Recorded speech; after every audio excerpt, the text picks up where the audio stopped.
Hello আমার দশম শ্রেণীর ছাত্রছাত্রীরা, দেখো আজকে আমরা পড়ব নদী সংক্রান্ত কিছু পরিভাষা।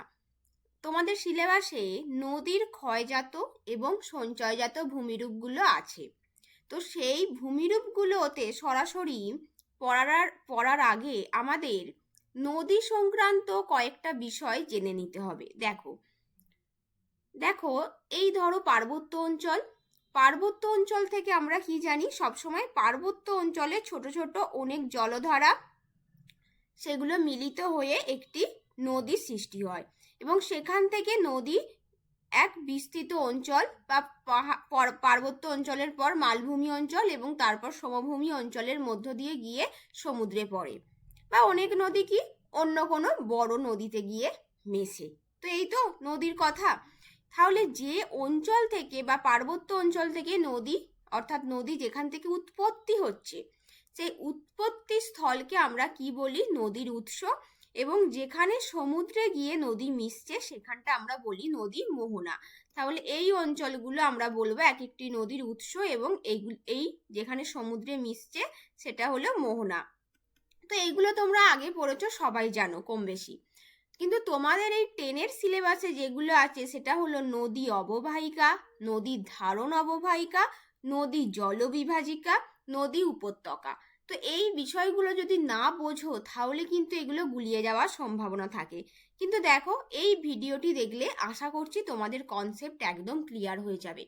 দেখো, পার্বত্য অঞ্চল থেকে যেখান থেকে অসংখ্য বা অনেক ছোট ছোট জলধারা উৎপত্তি হয়ে সেগুলো একটা জায়গায় মিলিত হচ্ছে এবং একটি মূল নদী সৃষ্টি করছে, তখন সেই মূল নদী অন্য অঞ্চলের ওপর দিয়ে প্রবাহিত হয়ে গিয়ে মোহনায় মিশছে। তাহলে এই যে পার্বত্য অঞ্চল বা নদীর উৎস অঞ্চলে অনেকগুলি জলধারা এসে পরস্পরের সঙ্গে মিলিত হচ্ছে, অর্থাৎ যেখান থেকে নদীর জলের যোগানের উৎস, এই শুধুমাত্র উৎস অঞ্চলটুকুকে দেখো আমি এখানে একটা মার্ক করেছি, শুধুমাত্র এই উৎস অঞ্চলটুকুকে আমরা বলবো নদীর ধারণ অববাহিকা। ভালো করে বোঝো, শুধুমাত্র উৎস অঞ্চলে যেখানে নদীর, আমরা এগুলোকে বলতে পারি এক একটা উপনদী। এখানে কিন্তু কোনো শাখা নদী নেই, উপনদী এবং মূল নদী, কারণ এখানে মূল নদীর সঙ্গে অসংখ্য বা অনেক ছোট ছোট জলধারা এসে মিশছে, যেখানে নদীর জলের যোগান আমরা বলতে পারি, যোগান দিচ্ছে। তাহলে এই অঞ্চলটাকে আমরা বলছি ধারণ অববাহিকা নদীর। এবং নদী অববাহিকা বলতে বোঝায় একটা সুবিস্তৃত অঞ্চল, এই পুরোটা হলো নদী অববাহিকা। কেন?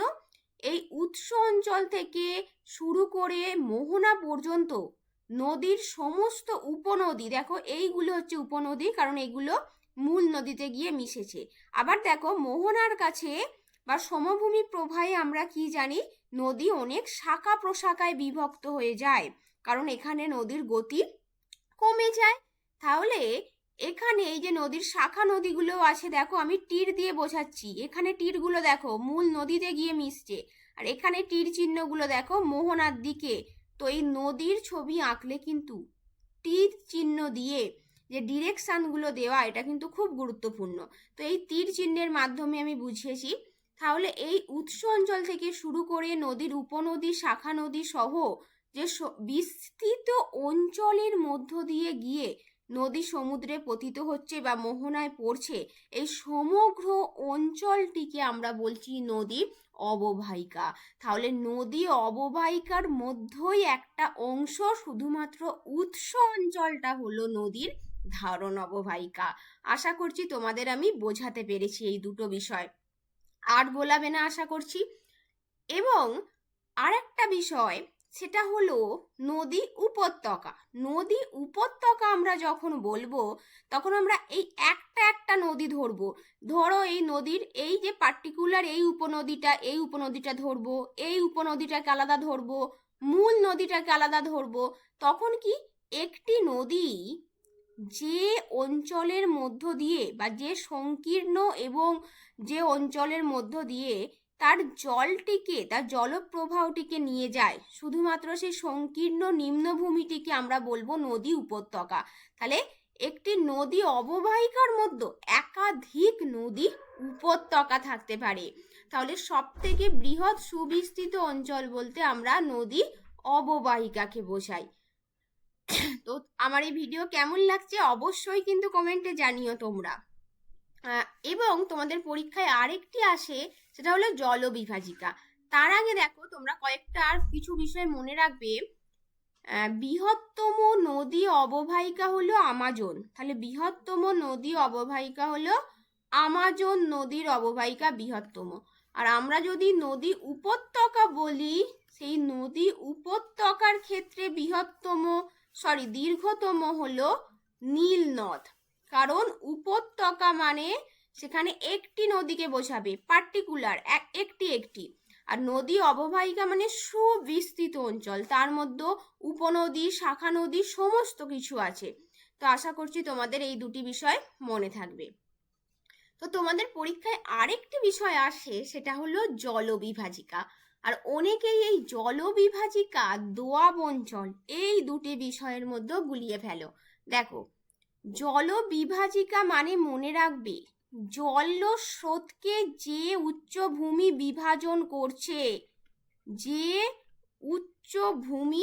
বিভাজন করছে, বা ভাগ করে দিচ্ছে, সেই উচ্চভূমিটাকে আমরা বলবো জলবিভাজিকা। এই উচ্চভূমিটাকে, নদীগুলোকে নয়। তাহলে দেখো, যখন কোনো উচ্চ পার্বত্য অঞ্চলে উঁচু পাহাড় বা পর্বত বা উঁচু কোনো মালভূমি দুটি পৃথক নদী গোষ্ঠী বা নদী অববাহিকাকে পৃথক করে, দেখো এই উঁচু পাহাড় বা পর্বত থেকে অনেক অসংখ্য ছোট ছোট জলধারা বেরিয়ে নদী সৃষ্টি করেছে, এদিকেও তাই। তাহলে এই যে উচ্চভূমিটা, এই দিকে একটা নদী গোষ্ঠী গড়ে উঠেছে, এই দিকে একটা নদী গোষ্ঠী গড়ে উঠেছে, তাই তখন আমরা এই উচ্চভূমিটাকে বলবো জলবিভাজিকা। আর একটা যেটা তোমাদের পরীক্ষায় আসে সেটা হলো দোআব। দোআব মানে মনে রাখবে দুটি নদীর মধ্যবর্তী অঞ্চল। দোআব মানে এখানে কোনো উচ্চভূমিকে বোঝাবে না, এখানে যেখানে খুশি, সেটা পাহাড়ি অঞ্চলে হতে পারে, মালভূমি অঞ্চলে হতে পারে, সমভূমি অঞ্চলে হতে পারে। তো দুটি নদীর মধ্যবর্তী অঞ্চলকে আমরা দোআব বলবো।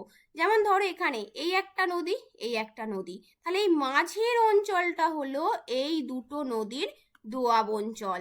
তাহলে এই মাঝের অঞ্চলটা হলো এই দুটো নদীর দোআব অঞ্চল। আবার ধরো মোহনার কাছে যেখানে দুটি নদী, বা এখানে ধরো এই যেই নদীটা দেখো বিভিন্ন শাখা প্রশাখায় বিভক্ত হয়ে গেছে, এখানেও আমরা বলতে পারি এই দুটি শাখা নদীর মাঝের অঞ্চলটি, এখানে আমরা বলতে পারি এটি দোআব অঞ্চল। তো আশা করছি জলবিভাজিকা দোআব অঞ্চলের মধ্যে পার্থক্যটা বুঝতে পেরেছো। এখানে দুটি নদীর মধ্যবর্তী অঞ্চল, সেটা যেখানে খুশি হতে পারে। কিন্তু জলবিভাজিকা মানে সেখানে দুটো নদী গোষ্ঠী থাকতে হবে বা দুটি নদী অববাহিকা, এবং সেটি সব সময় কোনো উচ্চভূমি, উঁচু পাহাড় বা পর্বত বা মালভূমি হবে, সেটা কখনো মোহনার কাছে বা সমভূমি প্রবাহে হতে পারে না সাধারণত। তো আশা করছি তোমরা এই নদী সংক্রান্ত এই পরিভাষাগুলো বা এই টপিকগুলো বুঝতে পেরেছো।